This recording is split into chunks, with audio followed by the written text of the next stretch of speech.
इनके अलावा कुछ और कहानियां राजा भर्तृहरि के जोगी बनने के संबंध में प्रचलित हैं। हालांकि सबसे ज्यादा चर्चित यही है। कहीं कहीं इन कहानियों में पिंगला की जगह अनंग सेना का जिक्र है, जो कि राजा भर्तृहरि की एक और पत्नी थी। इनके अलावा राजा भर्तृहरि की श्यामदेय या श्यामदेई नाम की भी एक पत्नी की कथा मिलती है। कई भर्तृहरि गीतों में श्यामदेई का भी उल्लेख है।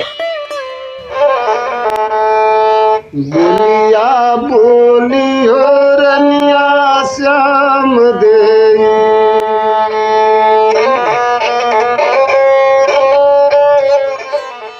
भर्तृहरि गीतों में गोपी चंद का भी उल्लेख खूब मिलता है।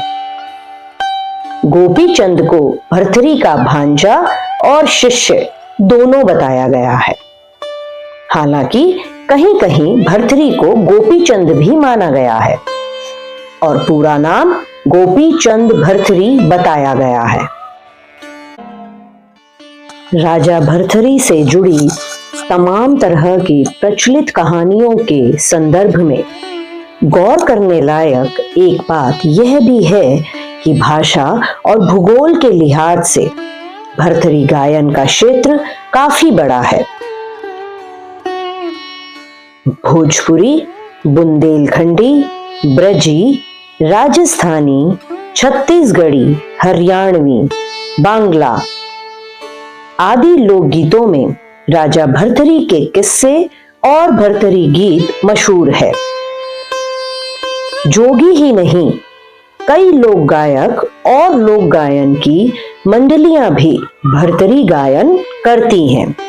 ऐसे में एक तथ्य यह भी है कि इसलिए भर्तृहरि की कहानी अलग अलग लोक में अलग अलग ढंग से कहीं सुनी जाती रही है।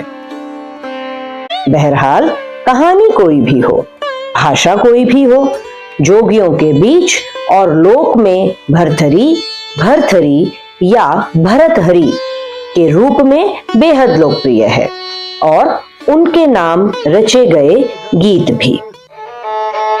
जर गई कर